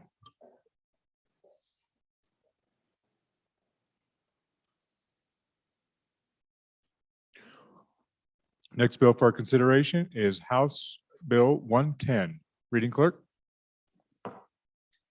House Bill 110, sponsored by Representative Larson. First reading of the bill.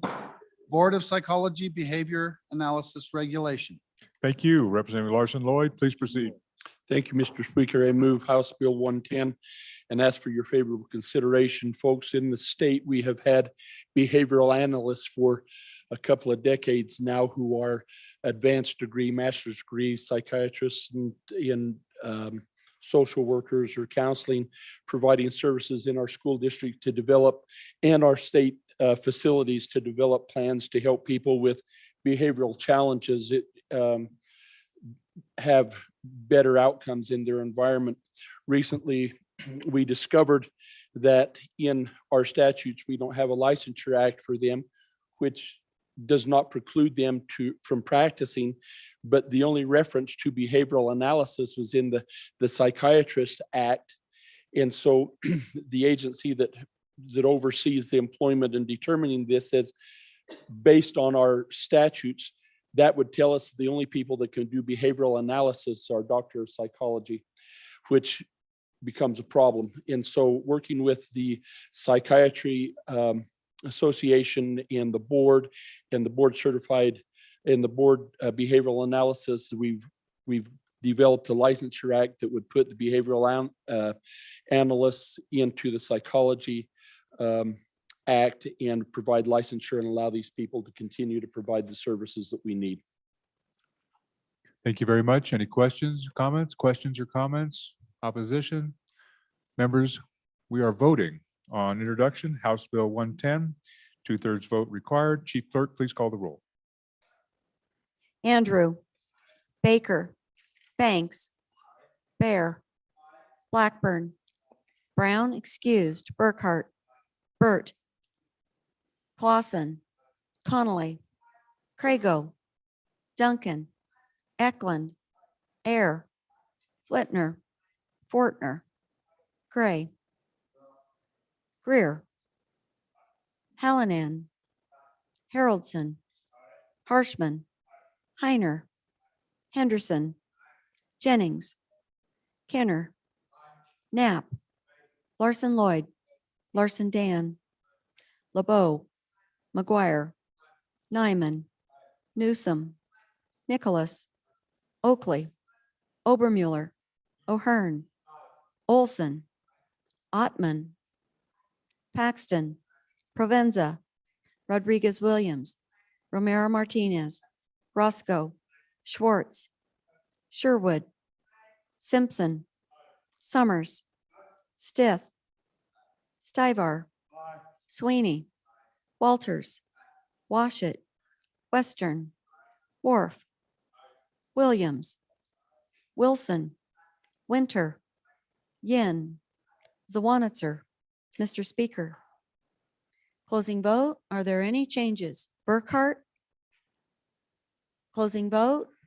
The vote is closed. 56 aye, 3 no, 1 excused. Members, by your vote, you voted to introduce House Bill 110. House Bill 110 is referred to Committee Number 10, Labor Health.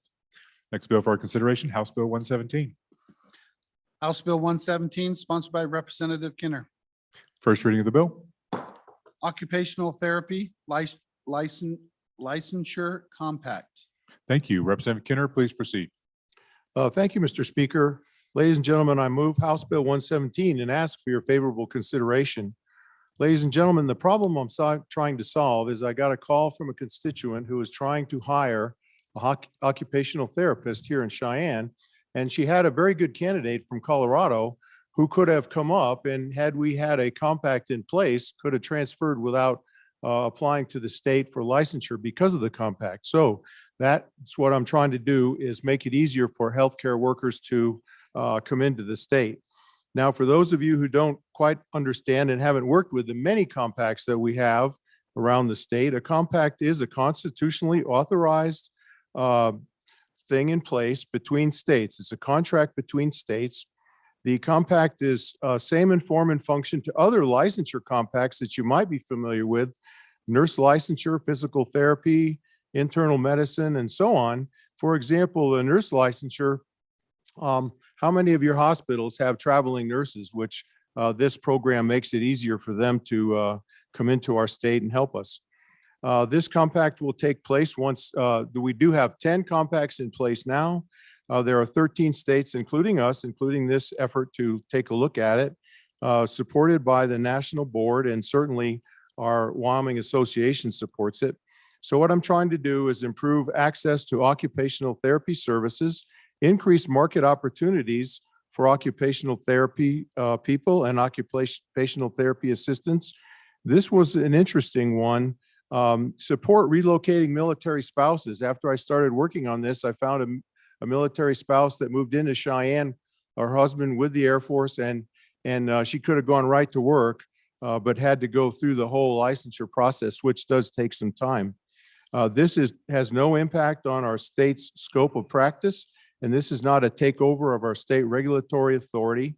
And as with existing compacts. Thank you very much. Yep. Thank you very much. Questions or opposition? Representative Burt, please proceed. 1 minute. Thank you, Mr. Speaker. I just want to ask if we do enter this compact, would that preclude anybody else outside of the compact from actually being able to practice in Wyoming? Thank you. There's still time remaining. 50 seconds, anytime. Anyone else? Questions or comments, concerns? Thank you. Representative Kinner, please proceed. 30 seconds. Thank you very much for that question. No, it would absolutely not prohibit anybody else from going through the normal application process and so on. So appreciate that question. As with nurses in our state, I think this is one that would really help provide occupational therapists. And one I just recently heard of was telehealth. If we have a neighboring state that has approved the compact, we could have someone just around our borders telehealth into one of our providers here. Thank you very much. Thank you, Thank ladies you, and Mayor. gentlemen. Members, we are voting on House Bill 117, 2/3 introductory vote. Chief Clerk, please call the roll. Andrew, Baker, Banks, Bear, Blackburn, Brown excused, Burkhart, Burt, Clausen, Connolly, Crago, Duncan, Eklund, Air, Flitner, Fortner, Gray, Greer, Hallinan, Haroldson, Harshman, Heiner, Henderson, Jennings, Kenner, Knapp, Larson Lloyd, Larson Dan, LeBeau, McGuire, Nyman, Newsom, Nicholas, Oakley, Obermuller, O'Hearn, Olson, Ottman, Paxton, Provenza, Rodriguez Williams,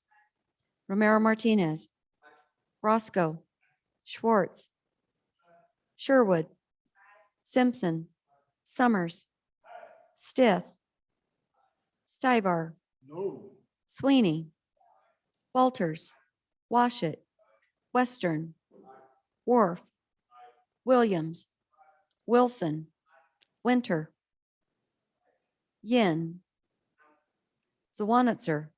Mr. Speaker, Aye. closing vote. Are there any changes? Blackburn, no to aye.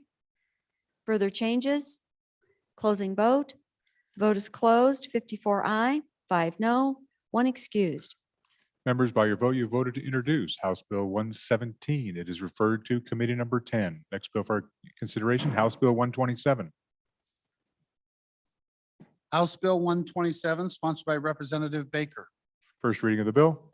Road improvement and construction, alternate route from I-80. Thank you. Representative Baker, please proceed. Thank you, Mr. Speaker. I move House Bill 127 and ask for your favorable consideration. Members, I did send a handout briefly. It just shows the 2021 fatal crash locations, just kind of gives you an idea of where we're looking at. But I just want to mention there's many ways to address an issue and just one of them. So the issue that I've identified is an infrastructure deficiency. So what we have is we have a state highway that parallels the interstate between or from Rock Springs to Point of Rocks and from Green River to Little America. So on either side of both Rock Springs and Green River, you have a parallel highway that will parallel the interstate for 30 miles, but the only paved road between the two communities is the interstate. So that creates a lot of issues. YDOT has identified it as the busiest road in the state. The second busiest road is actually from here to the university. Third busiest road is also from Rock Springs out. So anyway, we have a lot of traffic issues in our area. But again, the only paved road between the two communities is the interstate. So this bill would actually move and place a request for $10 million of general fund money. And the reason I'm seeking general fund money is because if you're aware of the governor's budget, he takes about $500 million plus of ARPA money and supplants it for general fund money and then frees up about $500 million of general fund money. So that's why the general fund request is there. But what the bill will do is it will seek to move forward with a NEPA study, which is the environmental impact study, and then move forward with engineering. So there's lots of issues related to this. If you live in Green River, where I do, you're forced to rely on the hospital, which is in Rock Springs, VA facility, which is in Rock Springs, big box stores, the First Lady's Food Initiative drops off in Rock Springs. So if you live in Rock Springs, you don't go to Green River very often. You might go to travel, register your vehicle, do something like that. If you live in Green River, though, you rely on that community in Rock Springs. So again, it's the busiest road in the state. I'd love to answer any questions. Otherwise, I'll take my 30 seconds and finish my thoughts. Thank you. Any member questions or opposition? Questions or opposition? Questions or opposition? Seeing none, please proceed. Representative Baker. So again, I'm lucky enough to be appointed to the Transportation Commission. I've been working with them. I think they're on board with this as long as we don't try to interrupt any of their current funding sources. So again, I think this is a great idea. If you look at the state of south of us, you look at their busiest road, it's 6 lanes going both directions. It's not that way for midnight. It's there for the busiest. It's there for the busiest times for the rush hour. Again, we're seeking to address this. there is an issue. Sometimes I see 70, 80 vehicles backed up, so it's crazy. I drive it. Please consider supporting it. Thank you very much. Otherwise, I'll see you at the Thank you budget. very much. Thank you very much. So members, we are voting on the introduction, House Bill 127. 2/3 vote. Chief Clerk, please call the roll. Andrew, Baker, Banks, Bear, Blackburn, Brown excused, Burkhart, Bert, Clausen, Connolly, Crago, Duncan, Eklund, Air, Flitner, Fortner, Gray, Greer, Hallinan, Haroldson, Harshman, Heiner, Henderson, Jennings, Kinner, Knapp, Larson Lloyd, Larson Dan, LeBeau, McGuire, Nyman, Newsom, Nicholas, Oakley, Obermuller, O'Hearn, Olson, Ottman, Paxton, Provenza, Rodriguez Williams. Repeat, please. Romero Martinez, Roscoe, Schwartz, Sherwood, Simpson, Summers, Stith, Stibar, Sweeney, Walters, Washit, Western, Wharf, Williams, Wilson, Winter, Yin, Zawanitzer. Mr. Speaker. Closing vote. Are there any changes? Bert? Aye to no. Further changes? Closing vote. The vote is closed. 28 aye, 31 no, 1 excused. Members, by your vote, you have voted not to introduce House Bill 127. Next bill for consideration, House Bill 131. House Bill 131, sponsored by Representative Burkhart. First reading of the bill. Nuclear power generation and storage amendments. Thank you, Chairman. Please proceed. Burkhart, please proceed.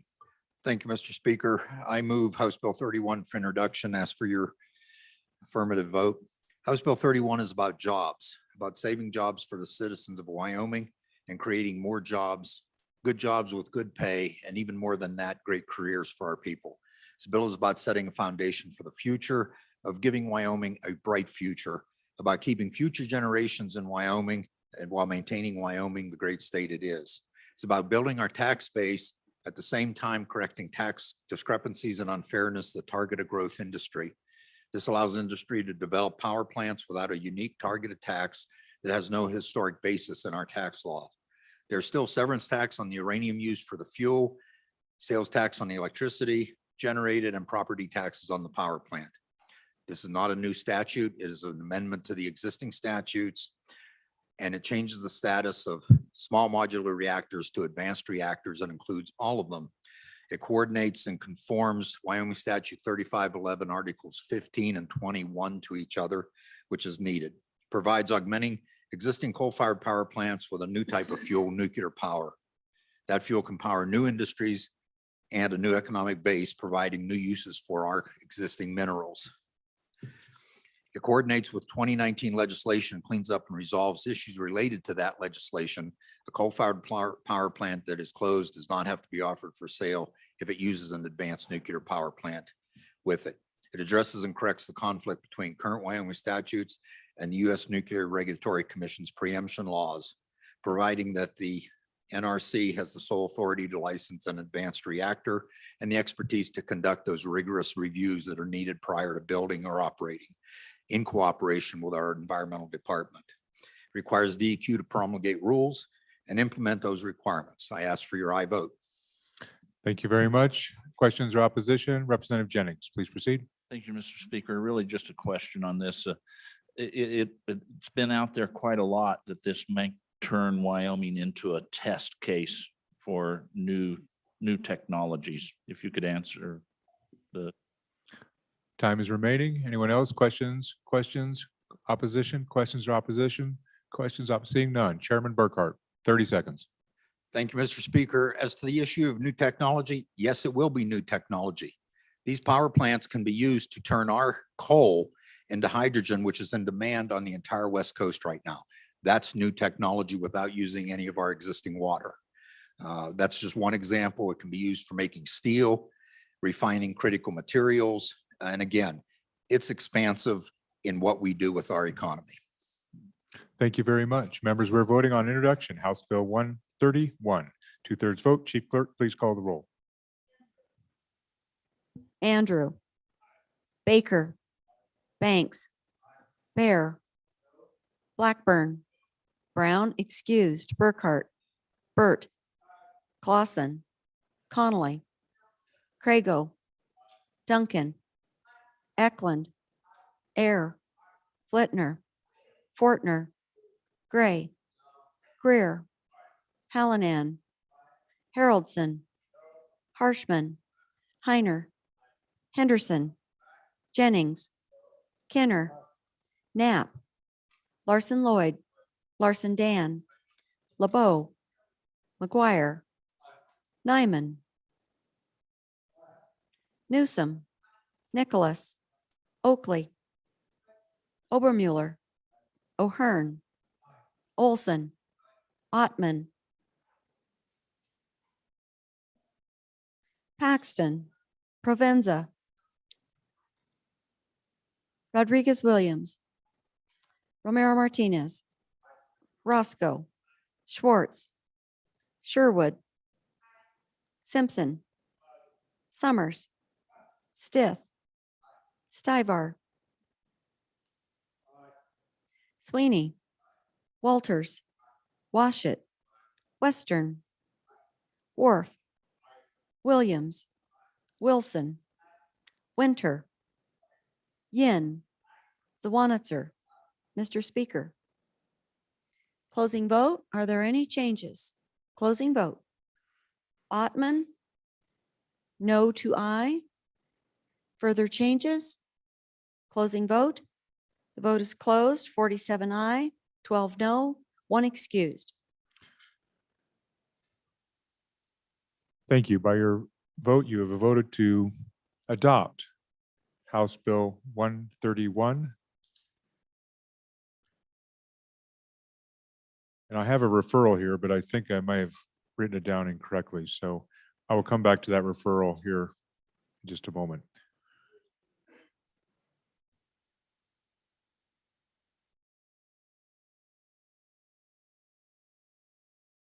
So House Bill 131 is referred to Committee Number 9, Minerals. Next bill for our consideration is House Bill 132.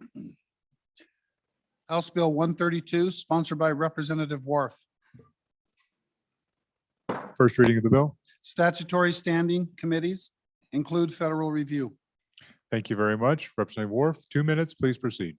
Thank you, Mr. Speaker.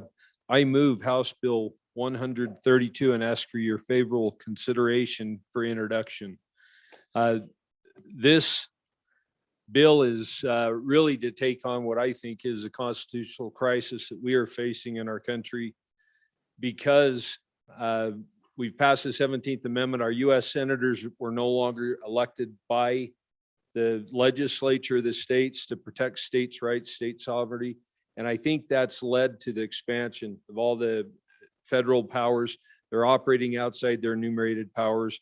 What this bill does is it creates a standing committee to address all the actions that are coming from the federal government, whether it's coming from executive orders, rules, regulations, but it would establish a committee to protect state sovereignty and the state's rights. I had to, in order to put it in as a standing committee, I had to also pull out all the existing standing committees because they don't exist in statute. So the bill's longer than I wanted, but that's it in a nutshell, is it does pull all the standing committees in and it adds the federal review as a standing committee. Thank you, Mr. Speaker. Thank you very much. Any questions or opposition? Majority Floor Leader Summers? 1 Mr. minute. Speaker, thank you. Just a quick question. Is there anything currently that would not allow a standing committee to investigate and look at a federal issue and make a recommendation to the legislature? Thank you. Time remains. Representative Schwartz, please proceed. Thank you, Mr. Speaker. On and against, this is basically nullification. This nation fought a war 160 years ago about that. It's a bad idea then. It's a bad idea now. Time remains. Representative Yen.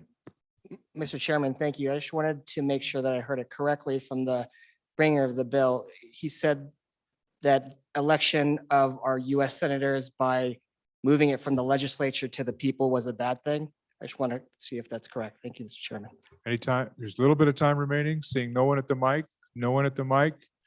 Representative Wharf, you have 30 seconds. All right, I'll try to handle all that. First of all, the easiest one is no, this is not about nullification. This is about standing up for states' rights, state sovereignty. If the state doesn't push back against federal government's intrusion on our rights, it's the citizens of this state that lose. And I'll have to visit with you, Representative Yin, if you don't mind. Representative, let's be Thank you. cautious. Thank you. All right, members, we are voting on House Bill 132. 2/3 vote. Chief Clerk, please call the roll. Andrew, Baker, Banks, Bear, Blackburn, Brown excused, Burkhart, Burt, Clausen, Connolly, Crago, Duncan, Eklund, Air, Flitner, Fortner, Gray, Greer, Hallinan, Haroldson, Harshman, Heiner, Henderson, Jennings, Kenner, Knapp, Larson Lloyd, Larson Dan, LeBeau, McGuire, Nyman, Newsom, Nicholas, Oakley, Obermuller, O'Hearn, Olson, Ottman, Paxton, Provenza, Rodriguez Williams, Romero Martinez, Roscoe, Sherwood, Simpson, or Schwartz, Sherwood, Simpson, Summers, Stith, Stivar, Sweeney, Walters, Washit, Western, Wharf, Williams, Wilson, Winter, Yin, Zawanitzer. Mr. Speaker. Closing vote. Are there any changes? Closing vote. Clausen, aye to no. Further changes? Closing vote. The vote is closed. 26 aye, 33 no, 1 excused. By your vote, you voted not to introduce House Bill 132. It is indefinitely postponed. So members, this will be the last bill for introduction this morning. We've had a good morning. This is our 21st bill. So please give it your consideration. We'll be ready for committee announcements as soon as this bill is complete. And then we'll be recessing for noon committee meetings, lunch, and those duties that you have today. So next bill for our consideration, House Bill 135. House Bill 135, sponsored by Representative Andrew. First reading of the bill. General Regulatory Sandbox Program. Thank you, Representative Ocean Andrew. Please proceed. Thank you, Mr. Speaker. I move House Bill 135 and ask for your favorable consideration. A general regulatory sandbox program promotes efficiency in government. It allows innovators to bring to market new and innovative products that do not fit within the existing regulatory structure and on a temporary and conditional basis. The goal of a sandbox is ultimately long-term regulatory change based on successful demonstrations. This is how it works. An applicant with an innovative product submits an application to the WBC. The WBC shares the application with the applicant. with the applicable agency that regulates the offering. The agency would identify any likely harm to consumers' health, safety, and financial well-being, as well as make a recommendation to the WBC that the applicant either be admitted or denied entrance into the sandbox. The WBC would perform their own investigation of the applicant focused on consumer protection. The WBC would either approve or deny the application and submit the application to the SLIB board for final approval. If approved, the sandbox participant would be allowed to demonstrate their product in Wyoming for 1 year with specific conditions, which include reporting requirements and extensive disclosures to consumers about what it means to use a product operating in a sandbox and the risks associated with it. Wyoming has 2 industry-specific sandboxes currently. Industry-specific sandboxes are great and can be complementary to a general sandbox because they provide a more direct line of communication. However, slowly creating industry-specific sandboxes as the need arises can be just as much of a problem as slowly trying to change regulation to keep up with innovation. This bill opens the door to innovation and opportunity that we don't even know about yet and works towards economic diversification. Thank you Mr. very Speaker. much. Perfect timing. Thank you very much. Questions, opposition, Majority Floor Leader Summers. Just quickly a question, Mr. Speaker, and that is, does WBC have the capacity to do this? And what's the fiscal impact of that agency? There's time remains. Any questions or opposition? Questions or opposition? Questions, opposition? Seeing none. Representative Andrew, you're welcome, 30 seconds to respond. Thank you, Mr. Speaker. The WBC asked for 1 full-time position and gave an estimated cost of $120,000 a year. Thank you. Thank you. So members, we are voting on the 21st introductory vote of this morning. House Bill 135, 2/3 vote. Chief Clerk, please call the roll. Andrew, Baker, Banks, Bear, Blackburn, Brown excused, Burkhart, Burt, Clausen, Connolly, Crago, Duncan, Eklund, Air, Flitner, Fortner, Gray, Greer, Hallinan, Haroldson, Harshman, Heiner, Henderson, Jennings, Kenner, Knapp, Larson Lloyd, Larson Dan, LeBeau, McGuire, Nyman, Newsom, Nicholas, Oakley, Obermuller, O'Hearn, Olson, Ottman, Paxton, Provenza,